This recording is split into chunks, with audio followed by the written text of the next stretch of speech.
Hey guys, welcome back to my channel. My name is k.birks and this channel is basically about my journey in life and growing up. I'm sorry, it's really cold in my room or apartment.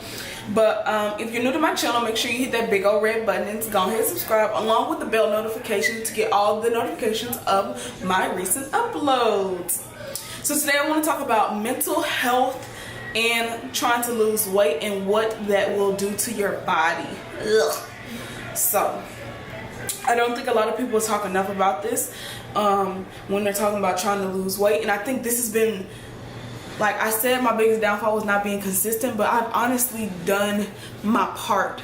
But I know that after going to the doctor and seeking professional help, meaning like, you know, the doctors, therapists, dietitians, that a lot of the reason why I am holding on to this weight is because I still have a lot of stress on my body from school, having a nonprofit organization, YouTube, LIFE, you know, the whole little shindig, that's what I meant to say. And so for me personally, I just want to be honest and just talk about how I think it's important for you to take care of your mental health and talk about being a strong woman and letting other people help you to help yourself. So without further ado, let's get into the video. Like I said, we're going to be talking about mental health today. About 2 weeks ago, I went to see a counselor at Dillard. So it was FREE, that's the best for me. And if you are a college student, I definitely would advise you to figure out where your counselors are on campus. You pay for them, they get checks. I would suggest that you go talk to them. Even if you want to see how their day is going, just get your money's worth. That's a side note. But one thing that she definitely told me was that I have a hard time of letting people help me. And I learned that that's true. I'm very stubborn. I believe that I'm the type of person I will do it myself before I ask for help. And that's not always a bad thing, but it becomes so bad whenever you have so much to do and you do need other people's help to get it done and you don't rely on other people. So I just definitely want to talk about like how that's affected my weight. Last week was midterms, and to be honest with you, I recorded a video and I didn't upload it. It was me cooking and I was so stressed out from midterms. I literally had like 4 take-home midterms. 2 of them were 8 pages each with almost 100 questions, and out of the 100 questions, about 5 of them were essays that you had to write. Just imagine that stress over like 4 or 5 chapters, and that was just a lot. That was literally a lot. And then another class I had, literally have not learned a thing. Like, he thinks we've learned, but we have not learned a thing. So just really forcing myself to Google wasn't really a help. So like I had to force myself to figure out these answers to just pass, and it just became very overwhelming for me. And then I realized that I wasn't alone in this. Like, there was a lot more other people that are in my class that are dealing with the same thing I was dealing with.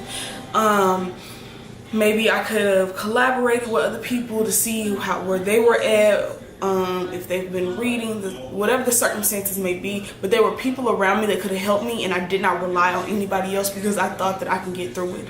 And with that being said, I know there's a lot of people who are just like me, and learning and listening even to the therapist, where I'm going in life, it takes a team to get there. And so unfortunately, it's taken me a long time to learn that, but I'm learning now to rely on other people, and it's very hard for me. Like, I grew up in a single parent home, and not to say that that kind of contributes, but it does. Like, you know, we're more taught to, you can do it. You can do it on your own. You don't need nobody else. Come on, you got this. And you teach yourself how to take on so much instead of relying on other people and relying on,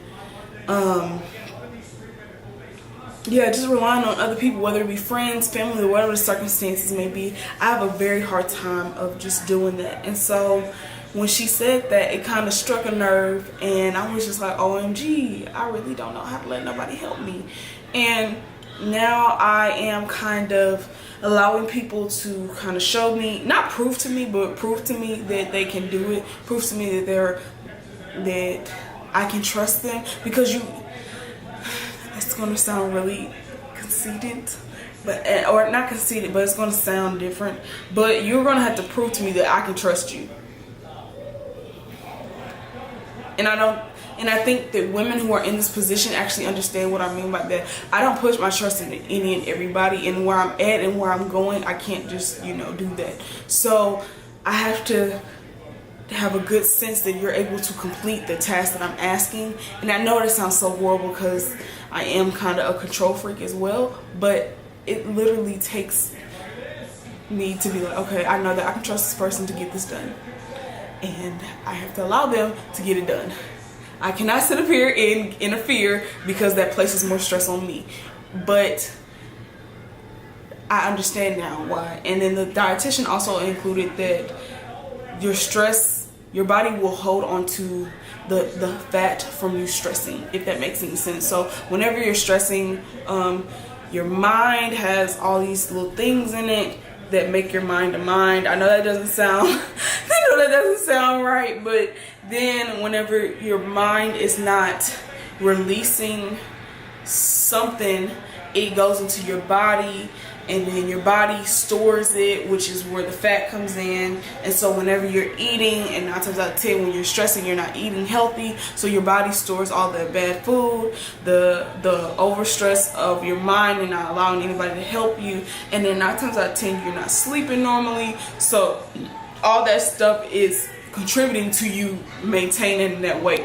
And I know I didn't break that down like the best that I could, but to be honest with you, I don't really know a lot like the terms wise, because they're so long. Like I feel like every scientific term has a whole alphabet in it, so that just gets overwhelming for me. So I just be like, your brain got a lot going on, and so whenever top to bottom, in order for the bottom to be right, the top got to be clear, and guess what, the top is not clear.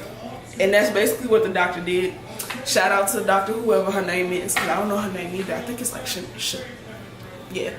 And so basically, in essence, I want to encourage you to, if you do have a lot of stress, to take an hour out of your week, which you can do it, and to evaluate what you have to alleviate out of your life to manage you and everything that you have going on, and then place things in place so you can trust people. Sometimes you kind of have to give them an easy task or set it up for them to succeed so you can trust them. And it helps as well, because a lot of people do want to help, and everybody don't share that same struggle of being so independent like I do, but I do believe that is an issue. I do. And it definitely has, according to the doctor, contributed to why I'm keeping on more weight than I am losing, because I am getting up, working out, I am sleeping right, I'm eating right. Like, I've alleviated a lot of fast food out of my life. I can honestly tell you, my bank account tells me that I can't afford a lot of stuff. So trust and believe that.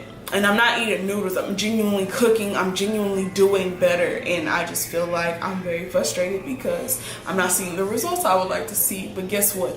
That's a part of the journey. So definitely evaluate and kind of look, if you're putting in all the work, where else could your body be storing the fat, and why is this happening? If you are on a college campus, take advantage of that free counseling. Make sure you understand all the resources you have to succeed. So, and for those of you who is very hard, just like me, to seek counsel, the great thing about therapy is I'm open enough to say, you know what, this is why I'm going to therapy, this is what I need help with.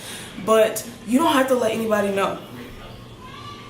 You don't have to let anybody know. And on top of that, you may feel like it's weird. If you're not comfortable with that person, you don't have to go to that person. But 9 times out of 10, your institution has more than enough people, or your community has more than enough professional help to help you with somebody that you're comfortable with. Because I've tried therapy before and it was very uncomfortable compared to this time with my therapist. She makes me feel very good. I don't feel like this is get out and you're staring your teeth trying to manipulate me and I'm in my sunken place, I actually feel like I'm getting better. And she checks me in a loving, caring way, and I believe that it's really the best thing for me. And I would like to see other people, you know, get the help that I'm getting, honestly. And don't be ashamed of it. We all need help, but get the help right now instead of being 30, 40 years old, having all this piled up and seeking no help, or being 50 or 60. So just, you know, take that into consideration. I definitely want to thank you all so much for watching this video. If you liked it, please hit a thumbs up. If you have any comments, comment below. If you have any suggestions, this will be a series that I will be doing about personal growth and what that entails when it pertains to losing weight. I definitely want to thank you all again for watching. Make sure you share this with one person who you feel that needs it, and I'll see you all next video. Bye.